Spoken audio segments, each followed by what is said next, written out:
Assalamualaikum warahmatullahi wabarakatuh. Innal hamdalillah nahmaduhu wa nasta'inuhu wa nastaghfiruh wa na'udzu billahi min shururi anfusina wa min sayyiati a'malina. من يهده الله فلا مضل له ومن يضلل فلا هادي له أشهد أن لا إله إلا الله وحده لا شريك له وأشهد أن محمدا عبده ورسوله حبيبه وخليله وعلى سائر الأنبياء والمرسلين وعلى آله وأصحابه ومن استنى بسنته إلى يوم الدين أما بعد. يا أيها الناس اتقوا ربكم الذي خلقكم من نفس واحدة وخلق منها زوجها وبث منهما رجالا كثيرا ونساء واتقوا الله الذي تساءلون به والأرحام إن الله كان عليكم رقيبا. Tuan-tuan, puan-puan sidang jamaah yang dirahmati oleh Allah, alhamdulillah, syukur kepada Allah pada pagi ini kita dibagi ruang dan peluang oleh Allah dapat berkumpul sebentar di dalam majlis ilmu. Mudah-mudahan sedikit perkongsian pada pagi ini dapat memberi manfaat kepada kita semua, insya-Allah. Kita sudah pun meninggalkan bulan Syawal dan kita sudah masuk ke dalam bulan Dzulqa'dah. Bulan Syawal disempurnakan dengan dua perkara. Bulan Syawal yang kita baru tinggal semalam disempurnakan dengan dua perkara atau dua sunnah. Siapa yang dah praktikkan dua sunnah ini, sempurnalah Syawal dia. Pertama, setelah kita berpuasa 29 ataupun 30 hari, maka menyempurnakan Syawal yang pertama sebagai tanda kemenangan dengan kita diminta untuk keluar semua hatta idza kanat hiya haidah. Nabi minta keluar semua, sampaikan kata Nabi, sekiranya mereka itu sedang datang haid sekalipun, keluarkan mereka ke tempat solat untuk meraihkan Aidul Fitri.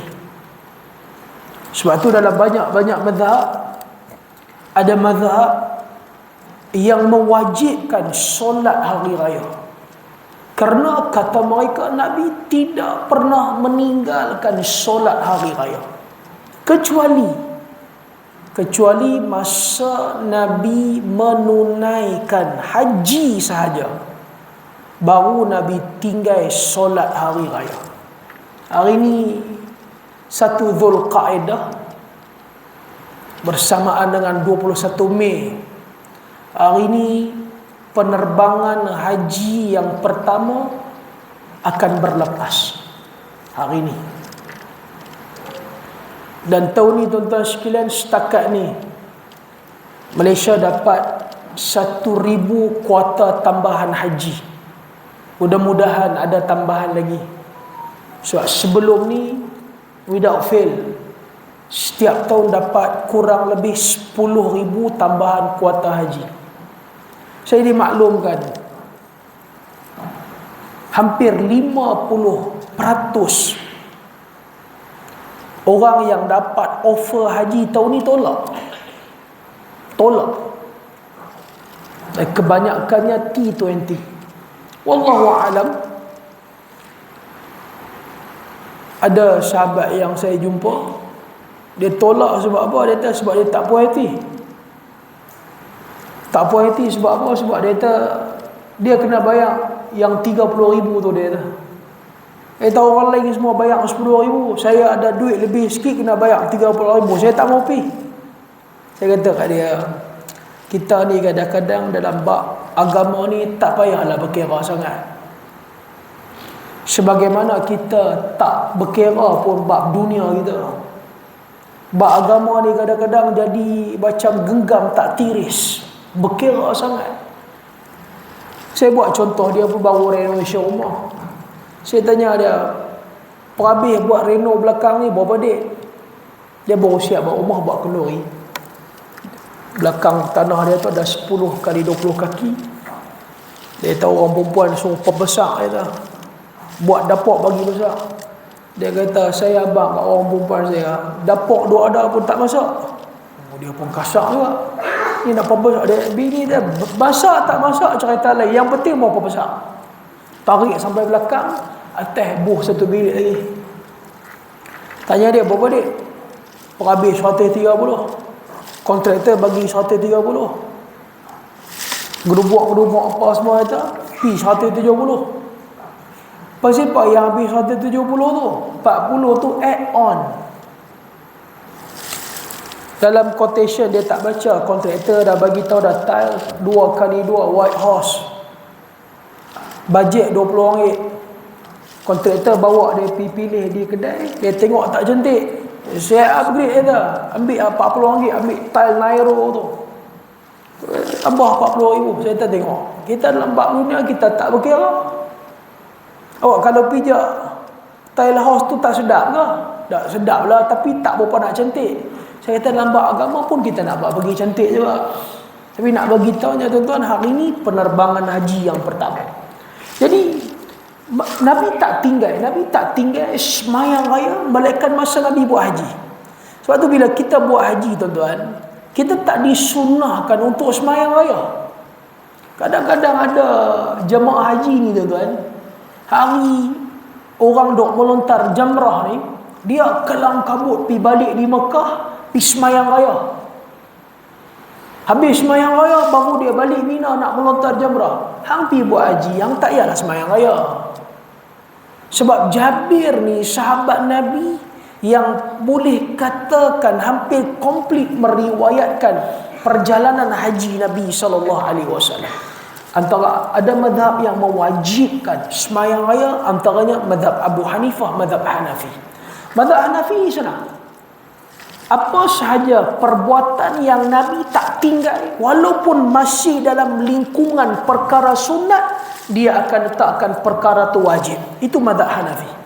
Sebagai contoh, Nabi kita SAW bila Nabi musafir, Nabi tak semayang dah ni. Solat qabliyah, solat ba'diyah ni semua Nabi tak semayang dah. Solat yang fardu pun dipendekkan jadi 2. Kan zuhur tu jadi 2, asar, sampaikan boleh jamak dan qasar. Jadi bila Nabi musafir, solat ba'diyah, qabliyah ni Nabi tak semayang dah. Kita tak musafir pun tak semayang dah. Kita tak musafir pun tak semayang dah. Tambah musafir. Kecuali 2 rakaat sebelum subuh dan solat witir. Dalam apa jua keadaan, musafir ke, tak musafir ke, Nabi tak tinggal. Jadi Imam Abu Hanifah meletakkan 2 rakaat sebelum subuh tu wajib. Kalau kita masuk tuan-tuan dalam surau, masuk dengan seorang sahabat kita daripada Pakistan ke, daripada India ke, Bangladesh ke, orang mazhab Hanafi ni, Imam dah angkat takbir sembahyang subuh. Kita masuk, Allahu Akbar, terus sembahyang subuh. Dia ada. Kita akan tengok dia sembahyang dulu 2 rakaat. Habis sembahyang, baru dia join imam. Sebab dia nak solat subuh tu, dia kena solat dulu 2 rakaat sebelum subuh. So, Imam Abu Hanifah bagi tahu solat hari raya ni, hukum dia wajib. Kita taklah sampai tahap macam tu. Cuma nak bagi tahu kesempurnaan Syawal bangun ni, yang pertama solat hari raya. Cuma baru ni ada sikit insiden. Tak mau bagi tahulah di mana. Tapi kalau tuan-tuan tanya saya apa? Ada masjid, mungkin masjid Jami'. Ada 3,000 orang sembahyang. 3,000 orang sembahyang. Imam ni takbir yang kedua, dia bangkit saja rakaat kedua, dia pergi terlupa angkat takbir 5 kali. Dia bangkit tu, takbir 5 kali tu terlupa. Terus dia baca Fatihah, dia baca surah. Lepas solat, jadi sedikit, kita panggil panik lah. Benda ni panik, tak ada apa pun. Lupa ni biasalah. Nabi solat pun, Nabi terlupa dalam solat. Dia panik. Dia kalih belakang, tengok pula makmum pula dengan pakai syampin, hak berkeluar kerih pun dah tarik keluar dah. Siapa yang tak pergi takbir 5 kali. Lalu dia nak redakan keadaan, dia kata, tuan-tuan, tak apa, kita solat hari raya sekali lagi. Jadi solat hari raya diadakan kali yang kedua. Adakah itu jalan penyelesaiannya? Saya tak salah Tok Imam ni. Cuma saya boleh faham keadaan ketika itu mungkin panik. Tak, dia panik. Kadang-kadang ilmu yang kita belajar ni, dia main panik tuan-tuan, dia hilang habis. Kita duk hafal surah Sajadah ni daripada umur 17. Tiba-tiba pagi itu tuan-tuan, dia pergi tolak kita jadi imam. Imam tak main. Mereka bagi warning pula, tak baca Sajadah, siap. Kita angkat takbir, tuan-tuan, mula Al-Alamin, sehari dia habis dengan surah lain. Dia panik. Adakah itu jalan penyelesaian? Sebab tu bagus. Tiap-tiap kali nak solat hari raya, kita bagi taklimat tu bagus. Macam bila kita jadi imam tarawih, adalah rakaat pertama ke, rakaat kedua ke, kita nak baca surah Sajadah. Contoh kita nak baca surah An-Najmi. Rakaat kedua kita bagi tahu kepada jemaah, tuan-tuan, puan-puan, nanti rakaat yang kedua saya akan baca surah An-Najmi. Ada ayat terakhir daripada surah An-Najmi, fasjudu lillahi wa'budu. Ayat ni ayat surah Sajadah. Jadi saya akan sujud tilawah atau saya akan sujud sajadah. So jamaah dah ada info, dah boleh alert. Kalau dia tak bagi tahu kepada jamaah, takut kalang kabut. Sekali lagi tuan-tuan, dia baca surah Sajadah, dia pergi turun sujud, jamaah dua belakang tak bagi cannya, subhanallah. Subhanallah, apa kawan tu sujud Sajadah. Info tu bagus. Sama juga dengan solat hari raya, sebab setahun buat 2 kali. Setahun buat 2 kali ya. Cuma cara bagi tahu tu kena elok. Saya masa balik Pakistan dulu, ada sahabat saya mengaji dengan saya Pakistan, kahwin dengan orang Melaka. Dia orang utara. Oh, dia kata, ustaz, orang Melaka mulut boleh tahan. Dia kata, bukan saya. Tahu kan? Saya pergi semayang ni, semayang raya di masjid orang rumah saya. Imam ni cengeng dia tu.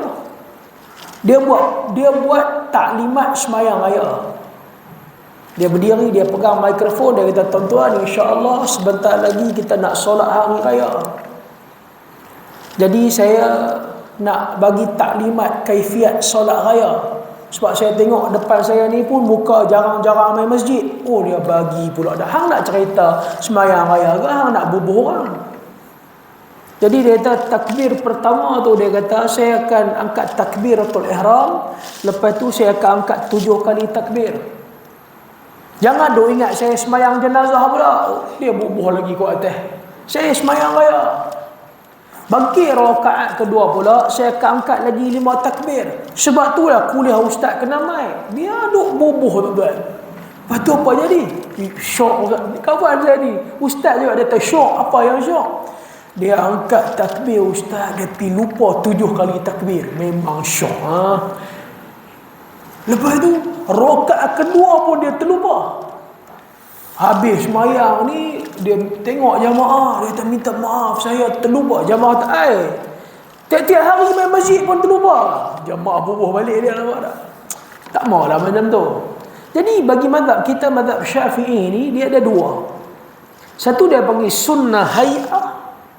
Satu lagi panggil sunnah ab'ad. Sunnah hay'ah ni dalam solat tuan-tuan, kalau kita terlupa atau saja tinggal. Terlupa atau saja tinggal. Saja tinggal itu tak cantik lah. Tapi saja tinggal. Kelang kabut sikit saja tinggal. Solat kita sah. Tak perlu sujud sahwi. Apatah lagi tak perlu nak ulang balik solat tu. Sebagai contoh. Kita angkat takbir Allahu Akbar. Kita terlupa atau kita tinggal doa iftitah. Allahumma ba'id baini wa baina khataayaya kama ba'adtal bainal masyriq. Kita selalu baca Allahu akbar kabira walhamdulillahi katsira. Kan kita nak baca doa. Terlupa atau saja tinggal, sembahyang kita sah. Tak kira lah fardu ataupun sunat. Tak payah tuan-tuan nak sujud sahwi. Tak payah tuan-tuan sekalian kita nak ulang balik sembahyang. Tak apa, tinggal lagi ta'awudz. Lepas baca doa iftitah, ta'awudz, a'udzu billahi minasyaitonir rajim tu tak baca. Terus baca bismillahirrahmanirrahim. Terus baca bismillah, baca Fatihah. Tak apa. Sembahyang kita sah. Tak payah sujud sahwi. Tak payah ulang balik solat. Tuan-tuan, rakaat pertama, kedua, surah pun tak baca.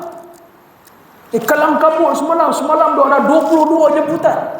Tu takut terlepas, tak dan baca surah. Kira lepas Fatihah, rakaat pertama, kedua, ketiga, keempat ni ruku tu tak apa. Tak payah sujud sahwi. Tak payah ulang balik solat. Kira takbir intiqalat pun tak angkat. Tasbih dalam ruku, tasbih dalam sujud pun tak baca. Semua ni tuan-tuan, kalau tertinggal, tak ada isu pun. Tak payah kita nak sujud sahwi, apatah lagi kita nak ulang balik solat. Sebab tu Nabi suruh yang duduk di belakang imam ni, kalau boleh, yang duduk di belakang imam ni namanya ulin nuha. Dalam hadis sebut apa? Ulin nuha. Apa maksud ulin nuha ni? Dia ni ada knowledge sikit lah. Dia ada ilmu sikit. In case kalau jadi apa-apa, dia tahu macam mana nak settle down. Kalau imam kita pergi baca tersilap ayat ke, dia pergi terskip ayat ke, dia terlupa ke, dia yang duduk di belakang ni sekurang-kurangnya dia boleh tolong. Pergi semayang tuan-tuan, tiba-tiba rakaat yang ketiga, imam ni tuan-tuan, dia terlupa ke macam mana ke, dia pergi duduk tahiyat akhir rakaat yang ketiga. So yang duduk di belakang imam yang nama ulin nuha ni, dia tahu macam mana nak uruskan. Sebab yang nak tegur imam ni, kalau boleh jangan semua orang kelang kabut. Kalau semua orang kelang kabut nak tegur imam, nanti panik. Sebab tu Nabi suruh yang duduk di belakang imam, dia pergi duduk tahiyat akhir sembahyang zuhur rakaat ketiga. Yang duduk belakang imam ni, dia tahu, dia pun subhanallah, cukup dia. Lagi belakang imam subhanallah, tu belah tu pun subhanallah, hujung tu pun subhanallah, saf kedua masya Allah. Dia ni lagi pelik. Hak mai lambat tu buka-buka pintu, dia tengok, dia kata astaghfirullah, apa ni? Kelang kabut lah. Lepas tu Nabi suruh di belakang imam ni ulin nuha. Yang kedua dalam mazhab kita, mazhab Syafi'i, dia panggil sunnat ab'ad. Hak ni tuan-tuan, kalau tertinggal dalam kurungan, terlupa, penyelesaian dia sujud sahwi. Kalau saja tinggal, ada para ulama mengatakan solat dia tidak sah. Saja tinggal, bukan terlupa. Hak tadi tu, kita saja tinggal tak baca doa iftitah, tak apa. Cuma tak cantik lah. Tapi tak apalah, taklah sampai kena sujud sahwi atau ulang balik solat. Kalau sunat abad ni saja tinggal, walaupun nanti nak ganti dengan sujud sahwi, ada para ulama fiqh kata solat dia tak sah, kecuali dia memang terlupa dan tertinggal. Ada dua lah, paling familiar dua. Dia ada 7 dalam mazhab Syafi'i, tapi 2 ni paling familiar. Pertama, terlupa dan tertinggal tahiyat awal. Yang kedua, terlupa dan tertinggal qunut dalam solat subuh. Hak dua-dua ni kalau tertinggal, penyelesaian dia sujud sahwi 2 kali. Abdullah bin Buhainah cerita dalam Bukhari Muslim, masa dia solat dengan Nabi SAW, faqama fi rak'atain al-awlayain.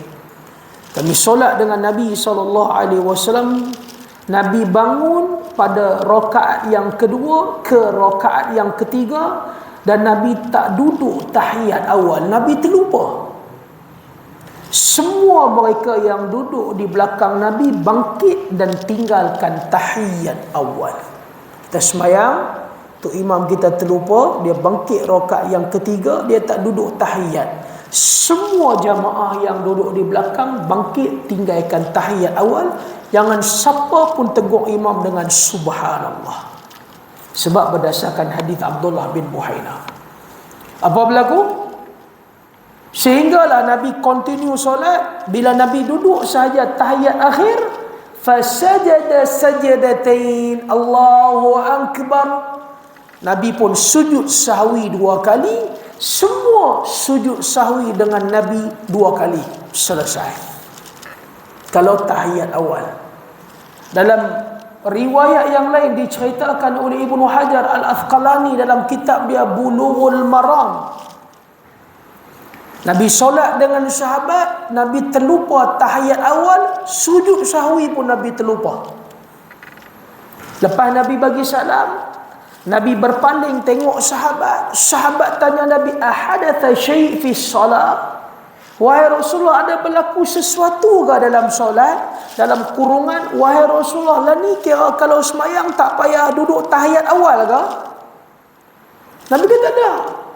Sahabat bagi tahu, wahai Rasulullah, tadi kamu tak duduk tahiyat awal. Nabi dah bagi salam, Nabi dah berbicara dengan sahabat. Bila Nabi ditegur, Nabi berpaling menghadap ke arah kiblat dan Nabi sujud sahwi 2 kali. Katalah kita semayang berdoa, semayang zuhur, imam terlupa tahiyat awal, lepas tu dia terlupa pula sujud sahwi. Kita terus bagi tahu kepada imam lepas bagi salam. Tak payah bagi tahu lah macam sahabat bagi tahu kepada Nabi, tu imam, ada wahyu turun ke? Tak payah duduk tahiyat awal ke lah ni? Dah, memang dia terlupa lah. Tu imam terlupa tu tahiyat awal. Iya ke? Tak payah, dia berpaling ke depan, fasajada sajdatain, sujud sahwi 2 kali. Settle. On the spot. Jangan tuan-tuan lepas 4 hari baru tegur. Tu imam, ingat tak hari Isnin baru ni? Hari Isnin baru ni.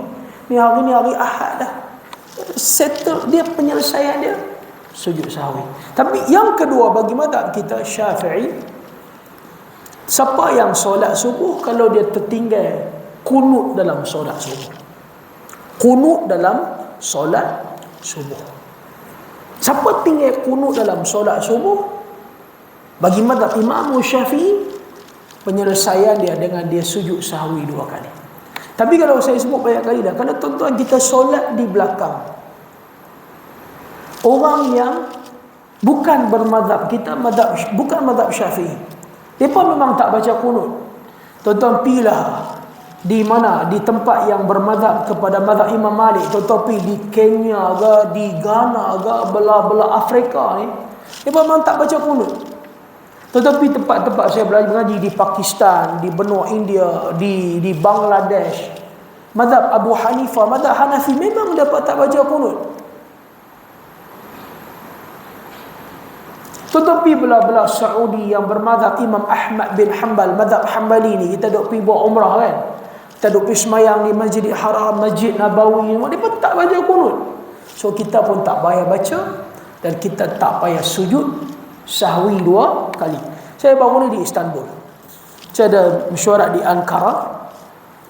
Bila sampai di Istanbul ni, kita solat subuh, geng-geng Melayu ramai lah, sebab duit lira tak berapa cantik. So mereka pakat dia pergi Turki lah. Jadi bila semayang subuh di masjid tu, Masjid Biru tu, ramailah Melayu. Tuan-tuan, Turki ni kebanyakannya mazhab Abu Hanifah, mazhab Hanafi. Apa jadi tuan-tuan? Memang mereka tak baca kunut. Geng-geng Melayu ni tak bagi can, tuan. Imam bagi salam, mereka sujud sahwi semua. Jam lah. Jam. Kemudian ada isu kedua. Tuan-tuan, mazhab Hanafi ni, dia akan lewatkan 2 solat. Satu, dia akan lewatkan solat subuh. Yang kedua, dia lewatkan solat asar. Subuh azan dia macam kita azan, sama waktu. Tapi solat tu, iqamat tu lambat. Kalau tuan-tuan tengok jam, subuh katalah 5.50 kan. 5.50, syuruk kita kata pukul 7. Pukul 6.45, 6.50 baru mereka iqamat dan mereka sembahyang subuh. Sebab Imam Abu Hanifah ni dia pegang hadis solat subuh ini waktunya asfar. Apa maksud asfar? Asfar ni kekuningan. Kerana ada hadis cerita bila Nabi lepas solat subuh dengan sahabat, bila sahabat keluar daripada masjid, keadaan sudah pun kekuningan, maksudnya dah cerah. Maka Imam Abu Hanifah kata menunjukkan yang Nabi solat subuh tu waktunya lewat. Tetapi dalam hadis yang lain cerita dengan jelas, bila sahabat selesai solat, antaranya Aisyah cerita, sahabat selesai solat subuh dengan Nabi, mereka keluar daripada masjid, keadaannya masih ghalas. Ghalas ni masih lagi gelap gelita. Jadi para ulama hadis kata, hadis yang Imam Abu Hanifah pegang tu sebenarnya macam ni. Ada subuh yang Nabi solat awal, tapi Nabi baca panjang. Bila baca panjang, menyebabkan solat tu terlambat habis. Bila keluar, keadaan dah mula cerah. Ni sahabat tu tanya, apa ni ustaz, kita mai awal tengok-tengok mereka ni semayang lambat. Saya tahu bukan mereka semayang lambat. Memang mereka iqamat awal. Mazhab Abu Hanifah, dia semayang subuh lambat. Oh, dia kata macam tu lah. Patutlah. Rumah saya ustaz, ada 3 orang sahabat saya, mereka ni semua semayang subuh lambat. Mereka ni mazhab Hanafi ya. Dah, kawan hang memang semayang lambat. Ni kita cerita kat Turki. Sebab dia kata dia duk balik semayang subuh ni, kawan dia tak bangkit semayang lagi. Dia duk ingat kawan dia mazhab Hanafi. Dah, mereka tu mazhab orang Melayu semayang lambat. Nak bagi tahu kepada tuan-tuan. Jadi benda ni sepatutnya macam ni. Bila kita tersilap, bagi tahu tuan-tuan, saya semayang raya tadi, saya terlupa angkat takbir rakaat yang kedua tu 5 kali. So tak payah sujud sahwi, tak payah nak ulang balik solat. Tuan-tuan pun tak payah buat pelantikan imam baru. Kekalkan saya sebagai imam. Okey, saya nak khutbah raya. Settle. Tapi benda ni berlaku panik. Dia tak kenal kat kita, tak apa. Kita latam orang cukup-cukup. Kenal kat kita sekali, baru kita tahu. Kenal kat kita sekali, baru kita tahu. Jadi, siapa yang dah solat raya baru ni, alhamdulillah, dia dah sempurnakan Syawal yang pertama. Komplit Syawal dengan dia langkah kaki keluar semalam. Bila dia praktikkan yang kedua, dengan dia selesaikan sunnah yang kedua, man shoma Ramadan thumma tabi'u sittan min Syawal kana kasiyamud dahar.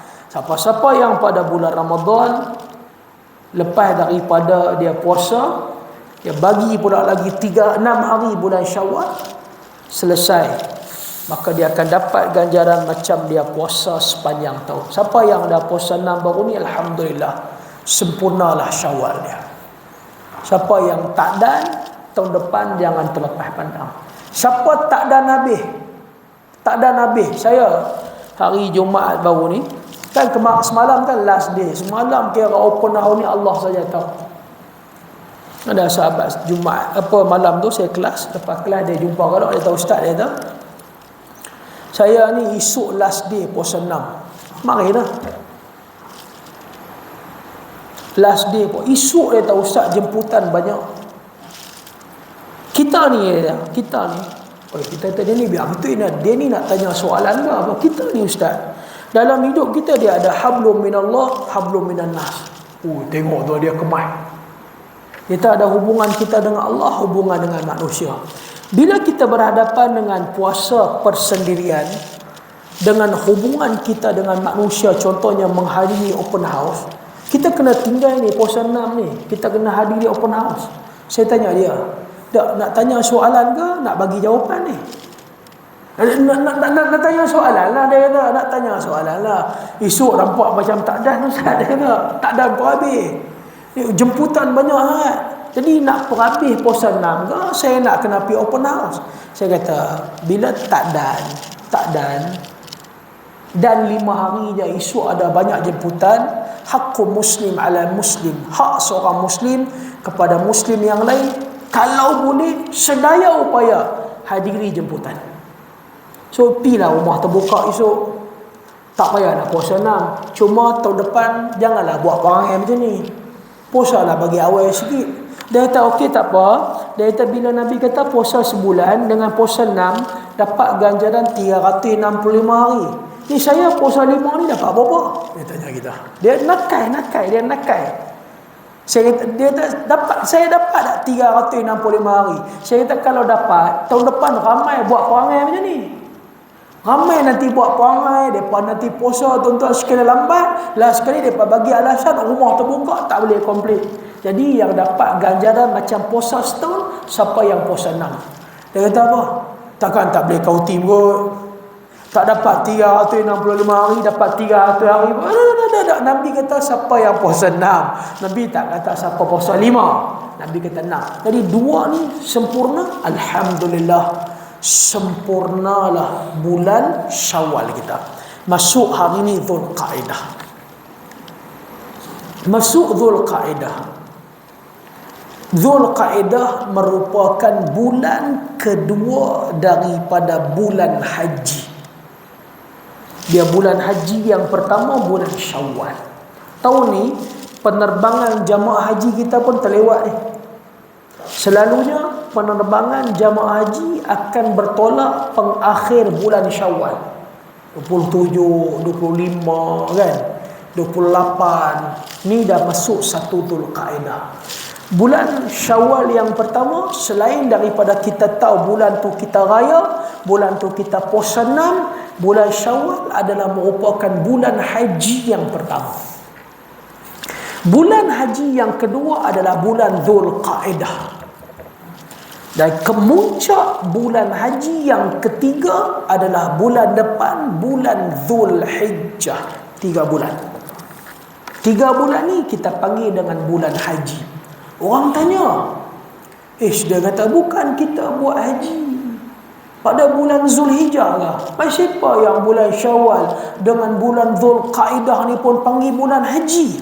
Dipanggil bulan haji kerana daripada zaman Nabi sampai hari ini, orang yang nak menunaikan ibadah haji bermula daripada bulan Syawal, mereka sudah bertolak menuju ke tanah suci.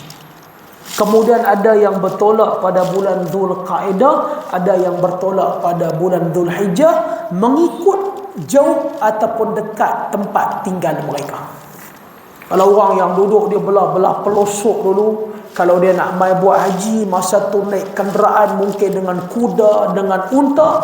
Nak sampai ke tanah suci tu kadang-kadang habis masa bulan-bulan. Bukan takat naik kenderaan, ada yang berjalan kaki. Berbulan-bulan baru sampai. Ada yang ambil masa berminggu-minggu. Ada ambil masa berhari-hari. Jadi sebab itulah daripada bulan Syawal dinamakan dengan bulan haji. Walaupun hari ni kita naik pesawat 8 jam. Pasal apa yang tak boleh ke? Tak boleh ke? Buat haji ni 47 hari. Oh, jenuh dah ke? 40 hari jenuh. Tak boleh ke buat 2-3 minggu? Boleh. Cuma tuan-tuan, penerbangan tu queue. Airport ni dia queue. Urusan ground kat sana pun kelang kabut. Sebab tu dia peringkat-peringkat ikut jadual penerbangan. So, siapa yang buat haji tahun ni, alhamdulillah. Tabung haji memang ketatkan sikit tuan-tuan sekalian mengenai masalah medical. Kan orang kelang kabut kan bila baru ni dapat panggilan kena pergi buat apa dia? Pergi buat medical check. Ramai yang sangkut pasal kecil manis. Allah, dia kata sikit je, doktor pun tak ada hati perut. Bukan masalah tak ada hati perut ke, ada hati perut.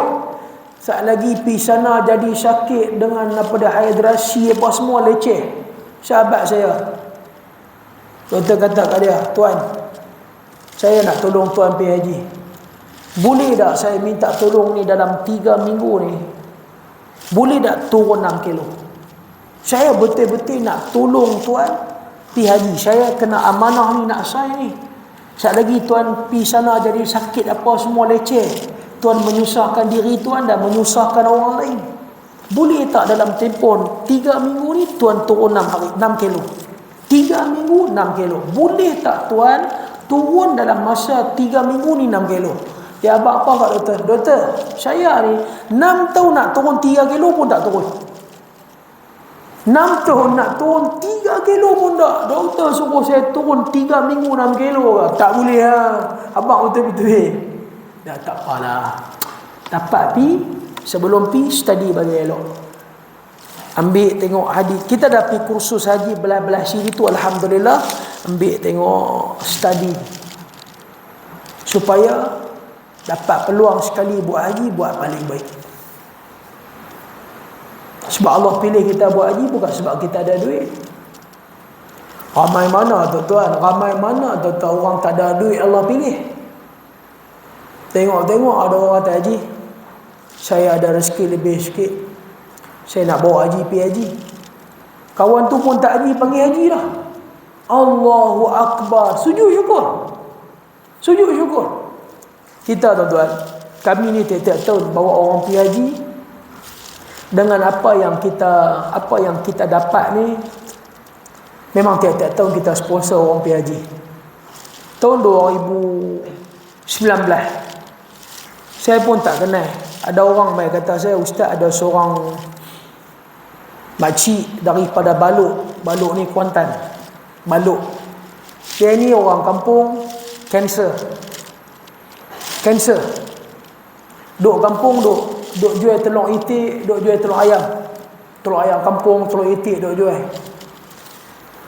Kira nak ikut-ikut bahasa ni, kira tak cukup duit lah. Bukan kata nak pergi umrah, haji pun tak cukup.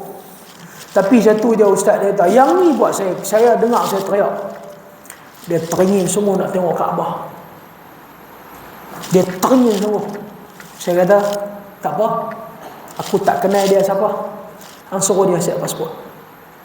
Siap pasport, kami masuk queue nak dapat.